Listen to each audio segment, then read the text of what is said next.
அந்த அலைகள் ஊடாகத்தான் நமக்கு செய்திகள் வருகின்றது. அதை நீங்கள் எப்படி வேண்டுமானாலும் அழைக்கலாம்.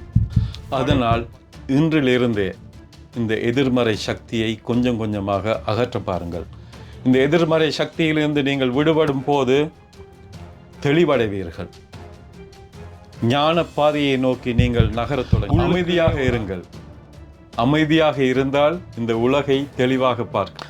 அமைதியாக இருங்கள், தெளிவடைவீர்கள். அமைதியாக இருக்கும்போது மட்டும்தான் உங்களுக்கு எல்லாம் கிறிஸ்டல் கிளியரா எல்லாம். இவற்ற ஒரு மனிதன், இந்த அறிவு எங்கே இருந்து வந்தது? ஹென்றி ஃபோர்டுக்கு. நான் அதிகமாக வியந்த ஒரு மனிதன் ஹென்றி ஃபோர்ட். இந்த உலகத்திலேயே நான் பார்த்து வியந்த ஒரு மனிதன் ஹென்றி. அமைதியை எழும்பியதும் பைபிள் எடுத்து வாசிப்பார். அப்படிப்பட்டவர் தான் அவர் ஹென்றி ஃபோர்ட். ஆனால் அவருக்கு மறுபிறப்பின் மேல் அதிக நம்பிக்கை உண்டு. அவர் மனிதனும் இங்கே பிறப்பது ஒரு புதிய அனுபவத்தை பெறுவதற்காகத்தான் இந்த பூமியிலே பிறக்கின்றார்கள். நீ placebo effect, nocebo effect. Placebo effect நல்ல எண்ணங்களால் உருவாக்கப்படும் ஒரு சக்தி தான் பிளாசிபோ எஃபெக்ட். ஒரு கெட்ட மனிதன் வாழ்ந்த இடத்துக்கு நீங்கள் போனீர்கள் என்றால் அந்த இடத்திலே அந்த கெட்ட சக்தி அங்கே பதியப்பட்டிருக்கும். அந்த கெட்ட மனிதனின் சக்தி அப்படியே அங்கே பதிவு செய்யப்பட்டிருக்கு. அந்த என்ன சக்தி?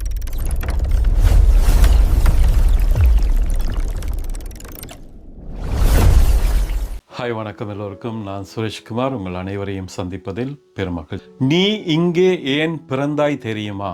மாபெரும் சக்தி இங்கே இருக்கின்றது.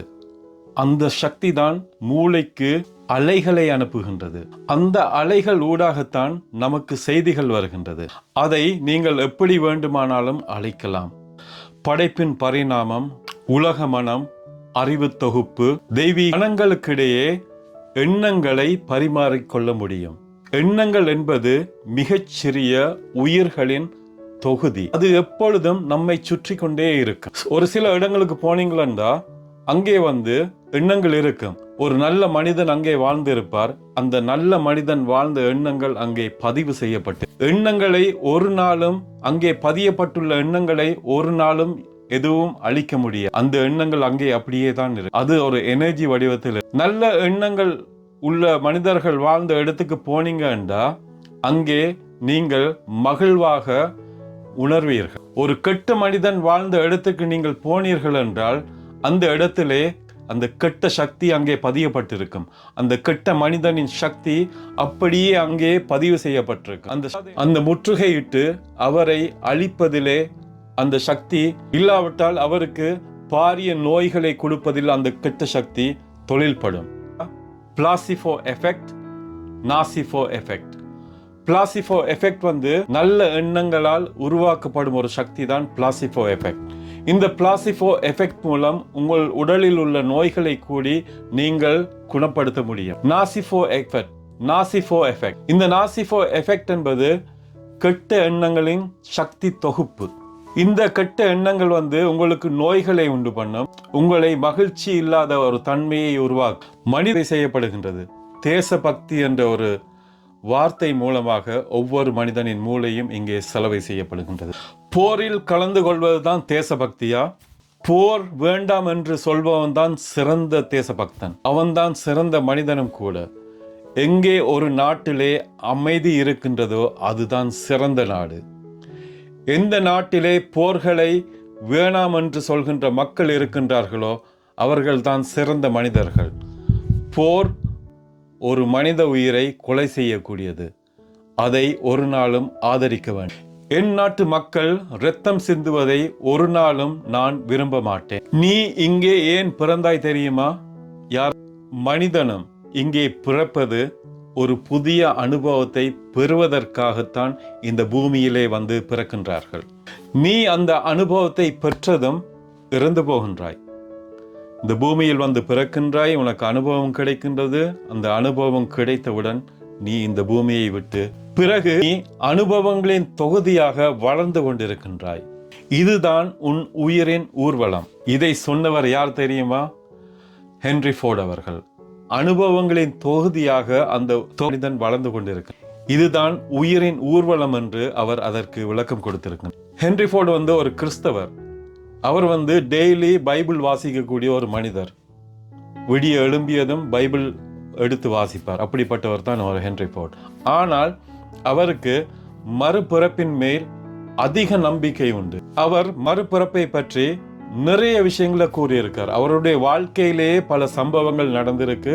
அந்த சிறுவனாக இருக்கும் பொழுது அவருக்கு ஒரு வாட்சை கொண்டு கொடுக்குறாங்க, கை கடிகாரத்தை கொடுக்குறாங்க பழுது பார்க்கறதுக்கு. எந்த ஒரு இயந்திரத்தை கொடுத்தாலும் அந்த கை இயந்திரத்துக்கு மேல் பட்டண்டா உடனே அது வேலை செய்ய தொடங்கிடும். ஆற்றல் படைத்த கை வீரர்களா ஹென்றி ஃபோர்ட்.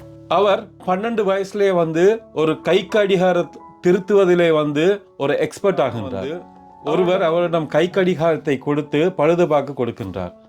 அவர் இருந்த காலத்திலே கை கடிகாரம் என்பது மிகவும் அரிதான ஒரு பொருள். அதுவும் மிகவும் விலை கூடிய ஒரு பொருள் கை கடிகாரம். அந்த காலங்களில் 18ஆம் நூற்றாண்டுகளிலே கை கடிகாரம் என்பது அது ஒரு அற்புதமான பொருள், அபூர்வமான பொருள். அந்த காலத்தில் கை கடிகாரத்தை கொண்டு போய் ஹென்றி ஃபோர்ட்டிடம் கொண்டு போய் திருத்துவதற்கு கொடுக்கின்றார்கள். அவர் அதை திறக்கின்றார். அந்த கடிகாரத்தை அப்பதான் முதலாக அதை திறக்கின்றார். திறந்து பார்க்கின்றார். பார்க்கும் பொழுது அவருடைய வார்த்தைகளை பதிவு செய்கின்றார். இந்த கடிகாரத்தை நான் வேறு எங்கேயோ பார்த்திருக்கின்றேன். இவற்ற ஒரு மனிதன், இந்த அறிவு எங்கே இருந்து வந்தது ஹென்றி ஃபோர்டுக்கு? நான் அதிகமாக வியந்த ஒரு மனிதன் ஹென்றி ஃபோர்ட். இந்த உலகத்திலேயே நான் பார்த்து வியந்த ஒரு மனிதன் ஹென்றி. அமைதியாக இருங்கள். அமைதியாக இருந்தால் இந்த உலகை தெளிவாக பார்க்க. அமைதியாக இருங்கள், தெளிவடைவீர்கள். அமைதியாக இருக்கும் போது மட்டும்தான் உங்களுக்கு எல்லாம் கிறிஸ்டல் கிளியரா எல்லாம் பாருங்க. கிணத்துக்குள்ள போய் கலக்குங்க. கலக்குனீங்களாங்க, என்ன நடக்கும்? அதில் உள்ள மண், பாசி, சேர் எல்லாம் மேலே கலங்க. தண்ணியே பார்க்க முடியாது. தண்ணியை பார்க்க அசிங்கமா இருக்கும். அதே போல தான் இந்த மூளையும். அப்படி எல்லாத்தையும் ஆற விடுங்க கொஞ்ச நேரம். அது ஓய்வெடுக்க விடுங்க. ஓய்வெடுக்க விடும்போது அதில் உள்ள அழுக்குகள், ஊத்தைகள் எல்லாம் கீழே போய் அப்படியே படிஞ்சிடும். அதற்கப்புறம் மேலே தெரிகின்ற தண்ணீர் கிறிஸ்டல் கிளியரா தெரியும், பள்ளிங்க போல் தெரியும். அதே போலத்தான் இந்த மூளையும்.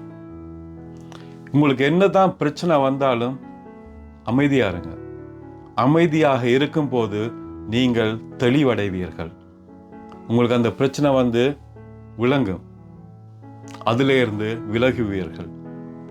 அப்படி அமைதி அடையாம அந்த பிரச்சனைக்குள்ள பாஞ்சு நீச்சல் அடிச்சிங்கன்னா வாழ்க்கை ஃபுல்லா நீச்சல் அடிச்சுக்கொண்டு தான் இருப்பீங்க. பிரச்சனைக்குள்ள ஒரு பிரச்சனை வருதா, அதை வெளியால நின்று பாருங்க என்ன நடக்குது. அப்படி பார்க்கும்போது அந்த பிரச்சனை போயிடும்.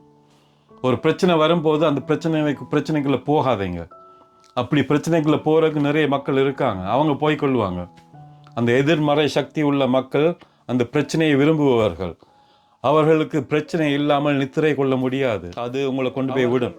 உங்களுடைய எதிர்மறை எண்ணங்களை கொஞ்சம் கொஞ்சமாக அகற்ற பாருங்க. அப்படி அகற்ற முடியவில்லையா, அந்த எதிர்மறை எண்ணங்கள் உங்களை ஆட்கொள்ள தொடங்கும். அந்த எதிர்மறை எண்ணங்களின் சக்தி உங்களை ஆட்கொள்ள தொடங்கும். அந்த எதிர்மறை எண்ணங்களின் சக்தி உங்களை ஆட்கொள்ளும் போது அதற்கப்புறம் நீங்கள் இருக்க மாட்டீர்கள். உங்களுக்கு நோய் நொடிகள் பிரச்சனைகள் சொல்லி அப்படி குவிஞ்சு கொண்டு வரும். அதனால் இன்றிலிருந்தே இந்த எதிர்மறை சக்தியை கொஞ்சம் கொஞ்சமாக அகற்ற பாருங்கள். இந்த எதிர்மறை சக்தியிலிருந்து நீங்கள் விடுபடும் போது தெளிவடைவீர்கள். ஞான பாதையை நோக்கி நீங்கள் நகரத்தோடு. அதற்கு பிறகு உங்களுக்கு வாழ்க்கையில் எல்லாமே மகிழ்ச்சியாக, எல்லாமே மனதிற்குள் இருந்துதான் வர வேண்டும். இன்பம், அமைதி எல்லாமே இந்த மனசுக்குள்ள இருந்து அப்படியே வெளியால வரணும். நிறைய பேர் அது உள்ளுக்குள்ள இருக்கிறது என்பதை அறியாமல் வெளியே அடைந்து திரிந்து தேடுகிறார்கள். எதை தேடுகின்றார்கள்? துன்பத்தை தேடுகின்றார்கள். உங்களுக்குள்ளே இன்பங்கள், அமைதி எல்லாமே ஒளிந்திருக்கின்றது. அது தெரியாம நான் இன்பத்தை தேடுகின்றேன் என்று வெளியே போய் துன்பத்தை தேடிக்கொண்டு வருகின்றார்கள். இதைத்தான் இந்த மனித உலகம் செய்து கொண்டு. மனமானது உயிர், உடல் இவற்றோடு எந்த அளவுக்கு ஒற்றுமையாக இயங்குகின்றதோ அந்த அளவுக்கு மனிதனின் அமைதி நிர்ணயிக்கப்படுகின்றது. மனதை